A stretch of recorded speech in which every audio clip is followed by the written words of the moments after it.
Hi everyone, it's Alice Morgan here and I'm your UC for EDU30005.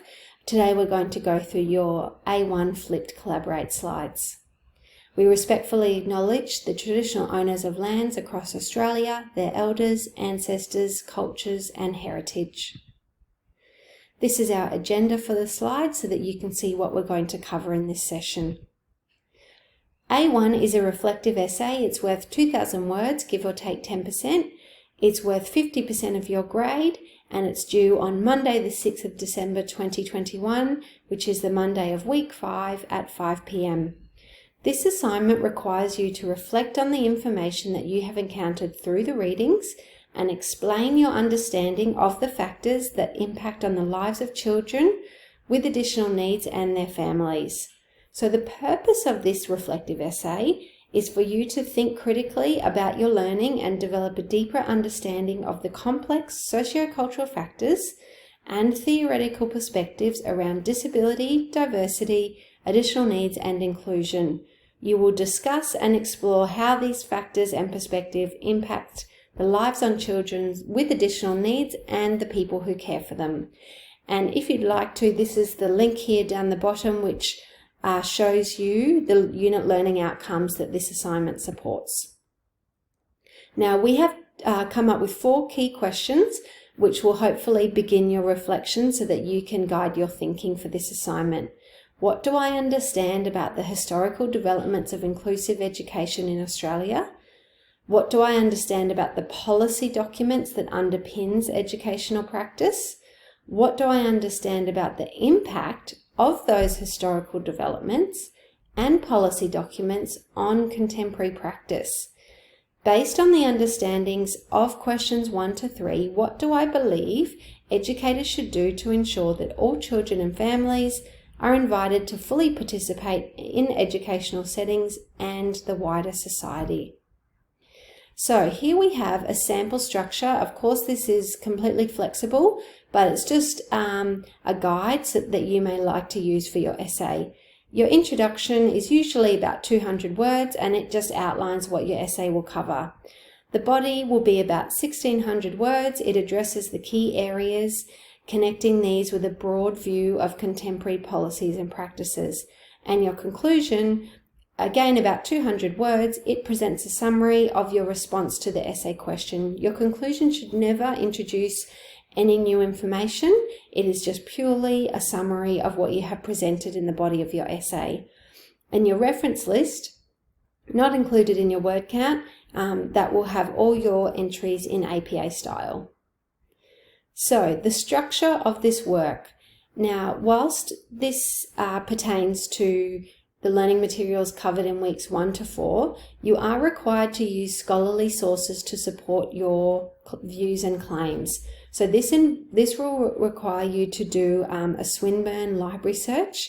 You will find that there's lots of excellent resources such as peer-reviewed journal articles, ebooks, and as well you can use authoritative non-peer-reviewed primary and secondary sources. So it's important for you to be looking to do some of your own research in this piece. So when we talk about policies, legislation and practice, you might be wondering what exactly we mean by that. So you can see on the left-hand side here, I've began to list some policies. Now this is not a complete list. This is just purely some names so that you can recall, oh yes, that's what you mean by a policy. So things such as Disability Discrimination Act and the Equal Opportunities Act. Legislation, the middle column, you'll see here I've just put up some examples. Each state and territory has their own inclusive education legislation. So you are more than welcome to just use the legislation that pertains to your state or territory and that will make it more relevant for you. The top 3 are examples from Victoria. I've just put in one from Queensland there and the bottom one is New South Wales. So there are many more to find, so you can go ahead and do that when you're doing your research. And practice. So when we're talking about what does this practice look like in the classroom, you will look for documents such as the EYLF, National Quality Framework, perhaps the Australian Curriculum, and you could also be talking about IEPs on an individual level. So assignment criteria. Let's have a quick look. When we talk about the criteria, this link here will take you to how exactly your work will be marked. So you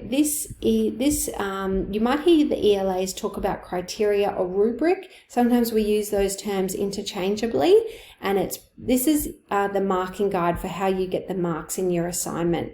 So you can see it starts here with a pass, credit, distinction, or high distinction.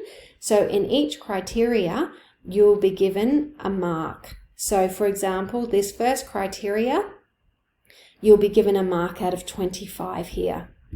Criteria 2, you'll be given again a mark out of 25. So you'll be able to look across and see if you're aiming for a high distinction, you'll be able to look across this criteria and see what exactly you need to do to achieve those marks.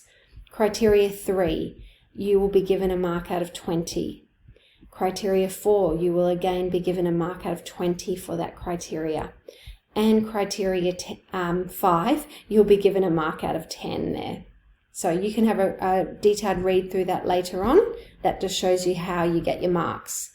So criteria 1, now this specific criteria is diversity, inclusion, and additional needs, and how they emerged in the educational context are identified and discussed. So in this section, you need to discuss where we are now in regards to inclusive education and how did we get here.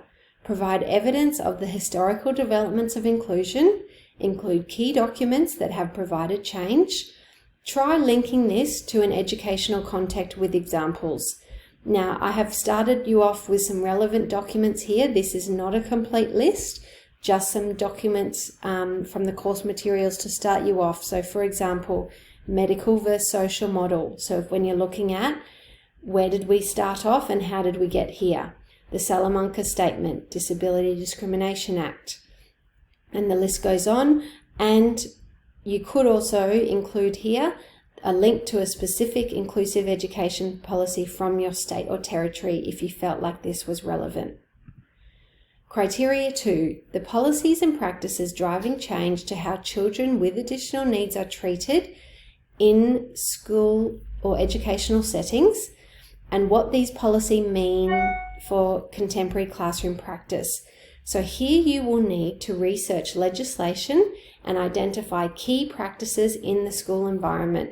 Describe and analyze these and link them to research. What are some benefits and limitations of these policies in the educational setting?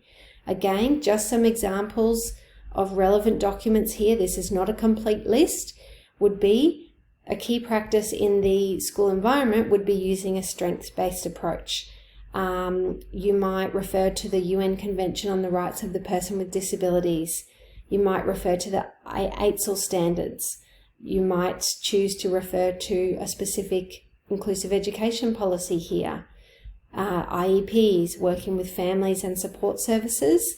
And you might include links to theory such as Bronfenbrenner and Vygotsky here. Criteria 3, explanation of the role of the teacher in inclusive contemporary education. So this criteria is concerned with the part that teachers play in enacting inclusive education policies. What do teachers have to know and what do they have to be to enact these policies? So here it would be great if you can give examples of classroom practice here. So what does this look like? What does literature and your own experience tell you about the challenges teachers face? So you can use self-reflection here. You might have a past scenario that you wish to discuss here. What does literature and your own experience tell you are the benefits of the teacher's role and the part that the teacher plays? Criteria 4, pedagogical approaches and practices that support children and their families. So what do teachers have to do day to day to meet the requirements of these policies? What does literature or research or educational theory say about the practices that teachers should use and do to meet the requirements of these policies? So consider, again, this is not a complete list, but to prompt your thinking even further, consider the value of the teacher working closely with families here, and relevant curriculum links such as the EYLF and the AC, which stands for Australian Curriculum. This is a great link that I have added here that discusses how teachers can meet the needs of students with a disability. So you can have a look at that later. And criteria 5, when we're talking about your use of referencing and expression. Have you expressed yourself clearly? Have you checked your spelling, grammar, and punctuation? Could you ask someone to check your work for you? Have you incorporated references using the APA style? Please double space all of your work, including your reference list. Give your work a title page. That's really handy in case you upload it in the wrong spot or someone else uploads their work in your spot. Ensure there's a hanging indent in your reference list. And down the bottom there is a link to a YouTube clip that I made last teaching period. It's got some Microsoft Word formatting tips for you. So, further support from the teaching team. We will have 2 Collaborate sessions for this assignment where you can log on a live session to ask further questions. So we will have one in week 2 and also week 4. We will post those dates on the discussion board. Please visit the Assignment One Padlet, which is an excellent resource to support you in your writing process. There is the link there for you to have a look at that. Actually, I will just click on that for you just to bring that up. So you will see it's got further information about the essay. It's got frequently asked questions, examples of reflective writing, and further resources for you there. And that is the end of our slideshow here, but please post any further questions to the discussion board on the and your ELAs will get back to them. The great thing about posting them on the discussion board is that there might be other people wondering the same thing, so that will be really useful to your peers. Thanks for watching, everyone, and we'll speak to you on the discussion board soon. Bye.